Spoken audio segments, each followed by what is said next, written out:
Yeah, yeah. Whoa. Unpopular celebrities. Yeah, we speak that truth so effortlessly. Living like no script, just energy. From the block to the base to the legacy. Unpopular, yeah, celebrities. Started with a combo, now the world leaning in. Four vets in the room, let the stories begin. No filters, no scripts, just wisdom and sin. We talk, hustle hard, and the places we've been. From the field to the mic, that growth is the lesson. Turn pressure into presence, that's the real confession. Got the crowd tuned in for the raw and the rare. You can feel the truth breathe through the air. Unpopular celebrities. Yeah, we speak that truth so effortlessly. Living like no script, just energy. From the block to the base to the legacy. Unpopular celebrities. Talk music, talk ball, talk rank and salute. Every topic on the table, every word in pursuit. We the voice for the ones that the world overlook. Turn pain into punchlines, life into the hook. Yes, in the chair, we breaking the mold. Every episode's heat, every message is gold. No gimmicks, no mask, just purpose and peace. When the lights come on, that real don't cease. Unpopular celebrities. Yeah, we speak that truth so effortlessly. Living like no script, just energy. From the block to the base to the legacy. Unpopular celebrity. We ain't chasing fame, we redefining the game. Give light to the name that the system can't tame. Got the people tuned in, cause they feel our lane. It's the voice of the real, not a chase for acclaim. Mic check, then the vibe start to settle for a host. One stage and the truth is the metal. So before that show start, let the beat breathe steady. When you hear that name, just know we ready. Oh yeah, when you hear that name, just know we ready. Unpopular celebrities. Yeah, we speak that truth so effortlessly. Living like no script, just energy. From the block to the base to the legacy. Unpopular celebrities.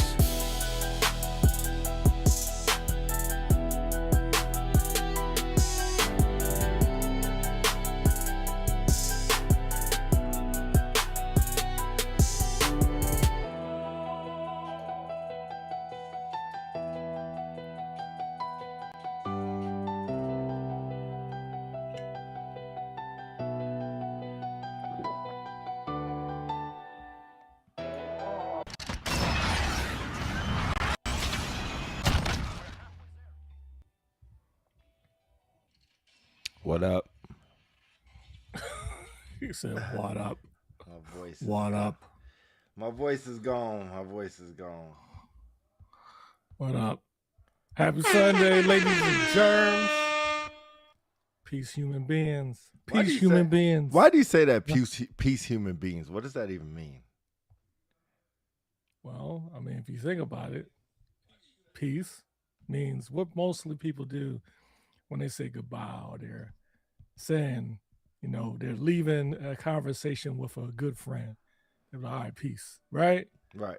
And then what are you? A human being. So peace, human beings, peace, human beings. In all honesty, I got it from my favorite, I stole it from my favorite MC. And I would argue top 5, maybe my favorite of all time. The dude, shout out to Yasin Bey, aka Most Def. Love that dude, man. I stole it from him. He always says that, so I decided to adopt it. What's up, Kevin?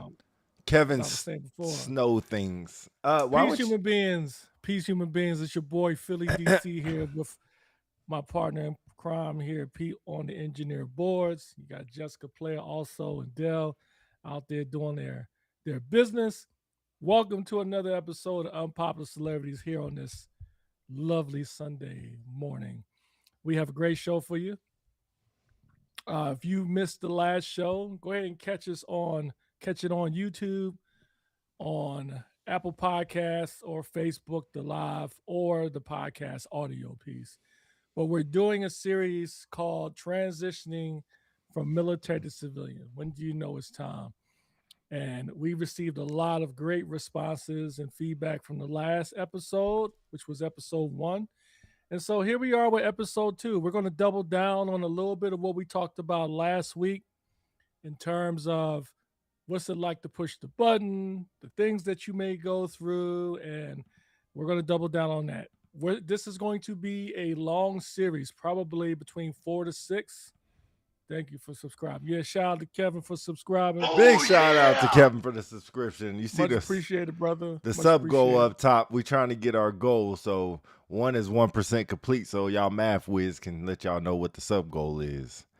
But yeah. But anyway, without further ado, we'll go ahead and get into that. And as always, if you are in this space where you're thinking about transitioning, or you're in the process of transitioning like us, or rather me, or for folks who are Kevin, I go Bears, actually go Lions, brother. I'm hoping the Lions win today. No shade on you.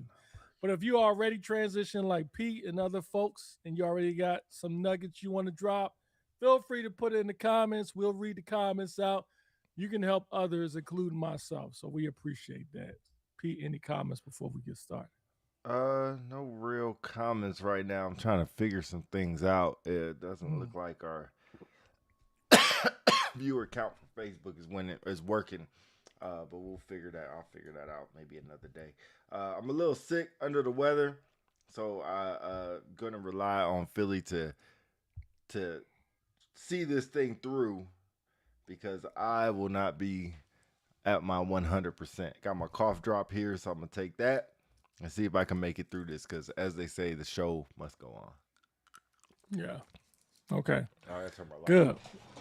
All right. Well, without any more delay, we'll get started. So this is considered episode 2 of transitioning from military to civilian. When do you know it's time? So let's first start off. Last show, we kind of talked about the thought process that you may go through when you decide whether or not you want to push the button. Meaning, for folks who may not be in the military, if you decide to retire and you're serving in the military, and different services are different, but in the Air Force, there's a particular specific website you have to go through, and it checks your availability if you're able to retire.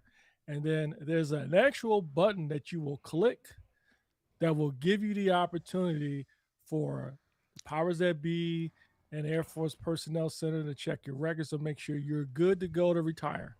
But pushing that button is significant because that is the first major step from the decision for you to decide to terminate or end your military career.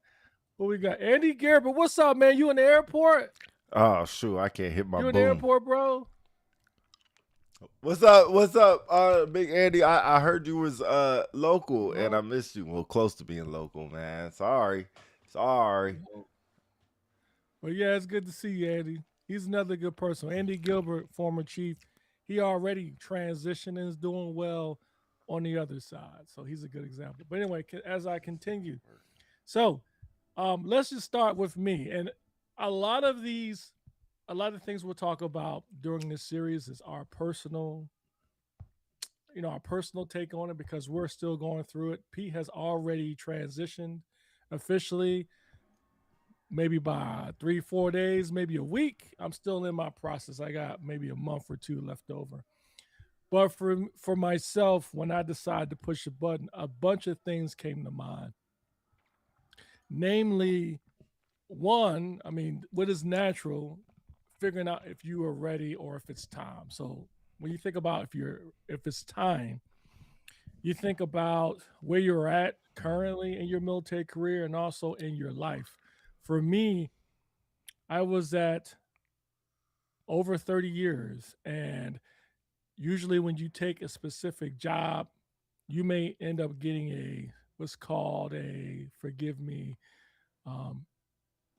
it's like a requirement. You have to meet 2 or 3 years depending on a position. Like if you make E9, like Chief Master Sergeant, you have a 3-year service commitment. Service commitment. Thank you. Service commitment. So same thing. If you take a job, usually you're there for 2 years. So anyway, I was getting near the end of my job, of my current employment position in the military, and I was going to hit higher tenure. So for folks, I got a lot of comments through YouTube asking about what higher tenure meant. And so higher tenure means simply each grade in the military, there's a certain amount of years you can serve in that grade or rank before you have to retire. And the only way to avoid that is to go to the next grade. But for a chief, the maximum is 30 years, unless, and I won't go deep into that, but unless you take a specific position, which I did, and you're working for a 2, 3, or a 4-star general. So for me, I was at a point where I needed to decide, did I want to continue to go to the next level, what's called like tier 3 for a command chief at the MAGCOM level, or stay at the NAV? But I would have to work for a 3-star general and get another waiver to stay another 2 years. But a lot of things come with that. I had to decide whether or not I wanted to move my family again. I've had 12 or 13 PCSs since I've been in 30 years. So for me, my kids are grown. I have a 32-year-old and I have a 26-year-old. So Wendy and I didn't have any kids. So we could theoretically move, but for folks that have spouses, the key point is the more you move, the more it may be difficult for them to establish themselves in a career. And I got to a point where my wife was doing well at her position, working for the government, and she was ascending as far as her popularity and her expertise. She was well respected in her craft, and I didn't want to pull her away from that again. And so my initial thought was to try to stay, and hopefully there's a position open in this particular area I was in Texas. But unfortunately, the further you go up in rank and in position, the lesser jobs there are. So there weren't any positions available. So I had to make a decision. Am I willing to move and compete or transition? And I decided to transition. And so quickly, I'll say this and then I'll pause because I've been talking for a while. What was difficult for me was the thought processes as if I decide, when I made a decision to transition instead of compete, I almost felt like it was a cop out. Like I felt as though like, I don't know if most people do it. You talk to yourself and you say, "Hey, counsel, are you serious? That's it? You gonna stop? You better than that. You're supposed to keep going, keep going." And it was hard to wrestle with that. It made me feel like I was giving up. And it took me a while to figure out I wasn't giving up. I was making a decision for myself, for my family, that's in my best interest. And I think I'm curious if other people feel that way, but it's hard because you've got to think the military is always thinking of themselves.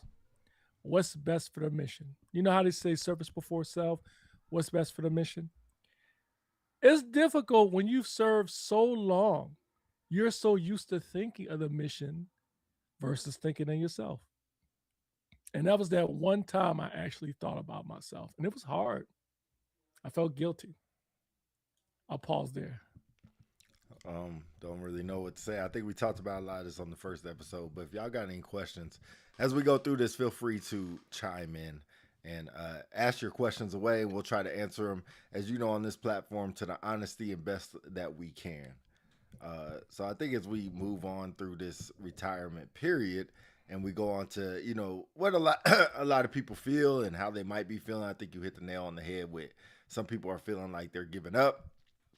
Some people feeling like they're quitting. For me, like I told y'all in the first episode, y'all can go back and watch it of what I said there. So I'll leave that in suspense so y'all can go back and watch that on YouTube or any platform that you can see this podcast, which is, Apple Podcasts. What's that dang source called? What's that dang source everybody gets their music from? Spotify. Spotify. Thank you. Dang, Spotify, YouTube, whatever you want to see. Okay. So anyway, when I got to that point and I decided I was going to do something for me, I finally hit to the point where I was comfortable with that decision. And so then it was the question of, who do I tell? Do you just click the button? Do you tell people ahead of time? And that's a tricky question because I've known folks who have went and told their supervisor, and here comes the comments. Why? What made you decide to leave? What are you going to do when you get out? There's nothing out there in the civilian world. It almost makes you question your decision. Now, if you're having a rough time in the military, you're maybe not a good performer. You're not going to have people probably say, good. You should have retired a long time ago. But for you folks who are superstars at your job, you're going to have people ask you those questions. And I will admit, it will make you, in some cases, really contemplate if you're making the right choice. Or they may dangle a carrot. I've heard cases where people say, if you stay another year, you'll get promoted. You'll get a strat. Now, I'm not trying to insinuate there are people out there that give hookups for people to stay longer. I'm not saying that.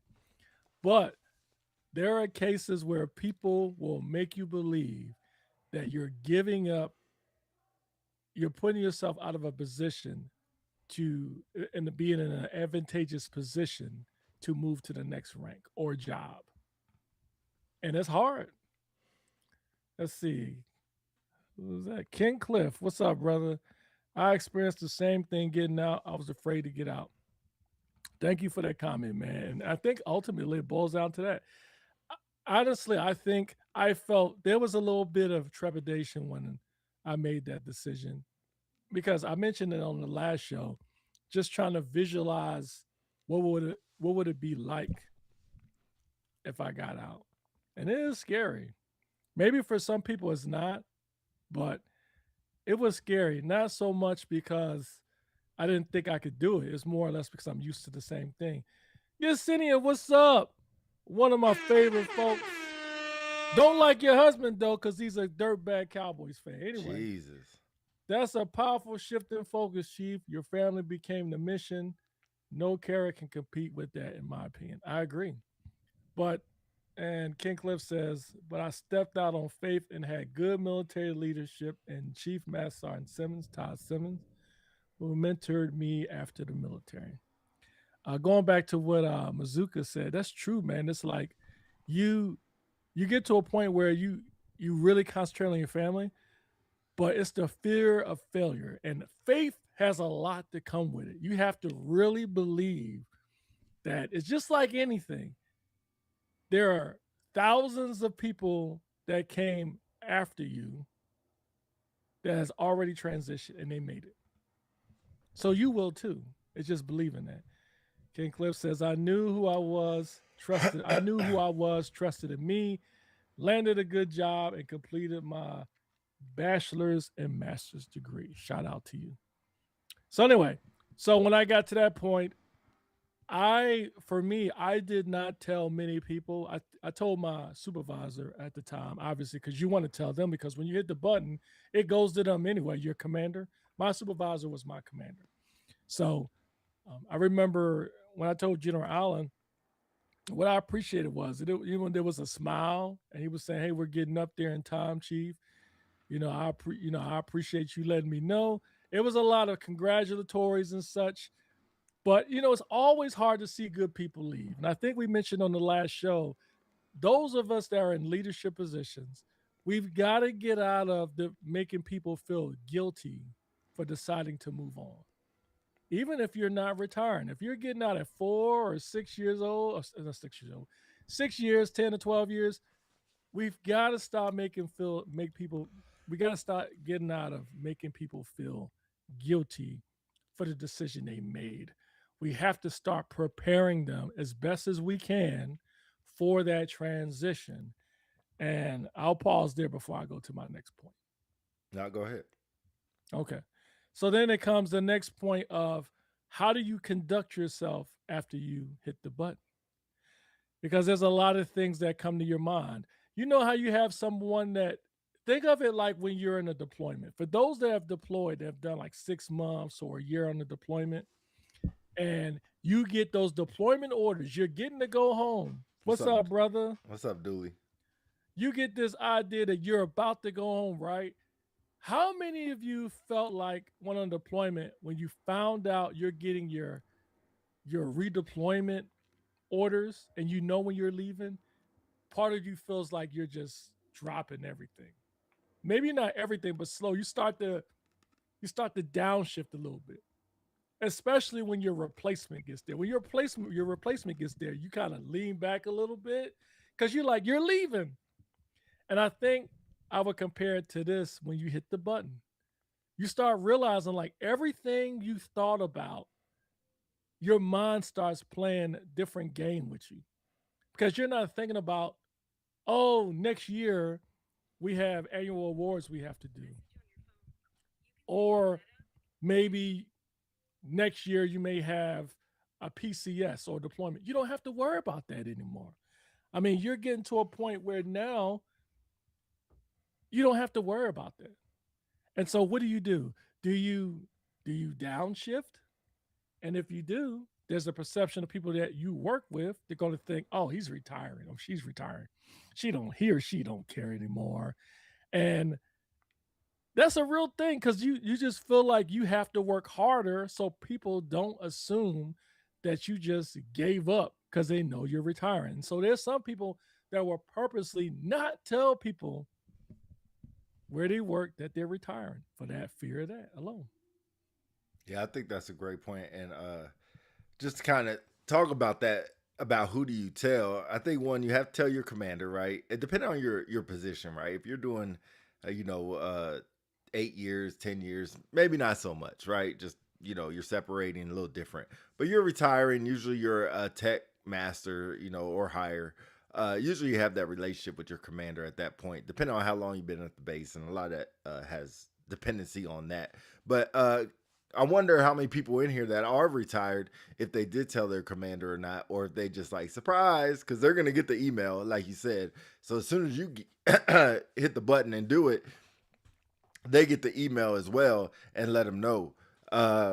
So I think it's important that you at least tell them. Now, once you tell them, you have a decision to make. Do you tell them, hey, don't tell anybody that I'm retiring? And I think I'll take that personally. That's where I was at. I didn't want nobody to know because of what you said, the fear of this person don't care no more.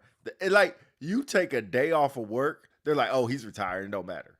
If you don't show up for a meeting, he's retired, it don't matter. So Mhm. it's that perception. It's just like, hold on. Like I mean, you got to remember, you click the button, you still got 365 days at the most. You can do less, just depending on where you're at. But 365 days, that's a lot of time. You want to stay involved as much as possible. Charles Davis said, good morning, fellas. Good morning, good morning. If I may ask, which would you suggest, retiring overseas or CONUS? I have heard people say wait until you're back CONUS, but I don't totally understand the big difference. Thank you for your time. Man, you're so politically correct. Thank you for your time. Appreciate that. King Cliff said, my commander told me I was making a mistake. Bruh, that's it. Man, I'm talking loud. That's an interesting question, is you say your commander told you that you're making a mistake. And I think you told me a while ago that you met your commander after the fact. But if you want to talk about that, you can. Back to the Charles Davis point, overseas or CONUS? I've always been or heard it's best to retire CONUS than overseas because, well, here's the thing: if you plan on, which I've had many friends do it, staying in the country that you're serving in, then it's advantageous to retire over there. I.e., if you want to stay in Okinawa or Germany, but obviously there's some things, certain conditions you have to meet in order to stay there. But if you're planning on transitioning to the states, I think it would make it more difficult for you to do your process overseas because there's things you gotta worry about. You gotta worry about where you're gonna go live, how you're gonna find a job, which states provides the most benefits for disabled members. There's a lot of things you got to consider. Then not only that, your family. If you want to have a retirement ceremony, you may not Right, have a lot of family attend right, because right. you're overseas. So I think it's more advantageous if you retire CONUS than OCONUS, in my opinion. Yeah, I think real quick, it all depends what you want to do after the fact. And like to Philly's point, if you care about having your family, having a retirement ceremony, it might be hard for them to get overseas or expensive or both. Uh, And then also, if you plan to move back to the States, you rather do it on the military dime to have them move you back to the States than you having feeling rushed, because once you're done, you're done. There is no like hold on. There's no like, can I get a couple more days? It's like a PCS. Like once you have your D Rose date, that's where it all comes. Once you're done, you're done. So if you plan on coming back to the States, I would say I retired stateside, but in my opinion, going through it, um, that's what I would think. Where y'all want me to have mine? I don't care if you have yours on the Devon, you're moon. not retiring anyway, man. You're gonna be like a 30-year senior master sergeant. Yes, for Dang, people that's say you can't do that crazy. exactly. That's crazy. I'm just kidding. That didn't come out right. I'm just kidding. That's Anyway, crazy. yeah. But yeah. So I don't think it matters. But who you tell, or how you do it is really up to you. Really, it comes down to the person you are. If you're real flashy, I want to show everybody, want people to give me likes and say thank you. Post it on social media. Do whatever you do. I'm not that type of person. That's just not me personally. So I wasn't that type. And like I said, I didn't want nobody to know. People started hearing rumors, and so they would ask me personally, "Hey, I heard you're retiring." Nah, I don't. I would lie. I don't know where you heard that from. And they're like, "Oh man," but here's the thing: once you hit the button, it's like everybody knows. It's somehow the rumor gets out, and everybody knows, especially depending on your position. Uh, Everybody knows. But I would still hold strong to my guns and be like, "Nope, not retiring." And then like 2, 3 months out, I was like, "Yeah, I am." Once the advertisement went out for my retirement ceremony, it's like you have no choice there. Mm. Here's a provocative question. What about folks who are married and the spouse? How much does a spouse dictates whether you retire or not at that particular time? I think it And depends on the. here's the reason why I say that. What if you have a spouse that says, "Well, because here's that fear. Well, if we retire, how are we going to get medical care? Where are you going to find a job? Where will we go?" So we talked about this last show. You stay in the military so long, you feel institutionalized. You're used to certain perks that you receive from the military, a lot of security. So you may have a military member who's like, "Look, I'm so burnt out. I'm ready to leave. I'm ready to do something else." But the spouse, he or she may say, fear of, okay, what do we do? We don't have a plan, blah, blah, blah. How much should a spouse dictate whether the decision is made to stay or go? Robert Roller said my spouse was happy as could be when I told her the plan to retire. I think like Ken Cliff said, it's all about taking it. It don't matter when you get out, you take a leap of faith and you bet on yourself, right? We all got to get out eventually. So whether higher tenure or whatever it is, and hopefully if you're higher tenure, you built up a routine or a plan to get out. But to me, I don't think your spouse should matter at all. Uh, when you get out. And to answer those questions, what are we gonna do? Shit, I don't know. Like, but you have to have faith in me as your husband, as your wife, as your spouse to figure it the F out. Like, it might be you're not working for the first year of getting out. Now, if you are living paycheck to paycheck and your family is counting on your military paycheck, well, then that's a different conversation, right? But you have 365 days once you hit the button. Now, can you look for a job and stuff like that? I'm going all over the place. Dooley will get to your question. You can, but if you are counting on your paycheck, well, maybe right now is not the right time, and you take another year to figure out your finances right, and then maybe go from there. That's my answers with that. Devon McCoy said, "That's why I married a doctor." Type shit. Type shit. Uh, if you want to answer that, I'll let you. But Dooley has a question as well. Okay. Why y'all think about what y'all think about seeing leaders that opt not to have a retirement ceremony? Um, Very disrespectful, kid. 30 years senior. Very disrespectful. You said you're married to a doctor, so it Very shouldn't be too disrespectful. much of an issue. I'll circle back with that because what I don't want to do is get out of order. Let me double back on the question I posed about spouses, and then Dooley will answer your question. I think I guess where I was getting at is it's easy for someone to give you input on whether you should not make a decision on something and it impacts them versus the person being in that particular moment. Case in point, if you have a spouse that may say, well, we're we're used to this. Like, what are we going to do? Like, the conversation of retirement should not happen the day you decide to hit the button. Right, right. It should be, and frankly, I mean, that goes more into marriage and the relationship thereof. You should know whether or not how your military member is doing in the military. You should have an inclination of how well they are, if they're feeling burned out, if they feel successful. If you have a spouse in the military and they've went for promotion 4 or 5 times and they're not making it, you might want to start thinking like, okay, well, what's the future look like? If you have a spouse that maybe has a lot of physical injuries and they're having problems with doing physical assessments and they're on waivers, you might want to start, you know what I mean? It should never happen the day you push the button.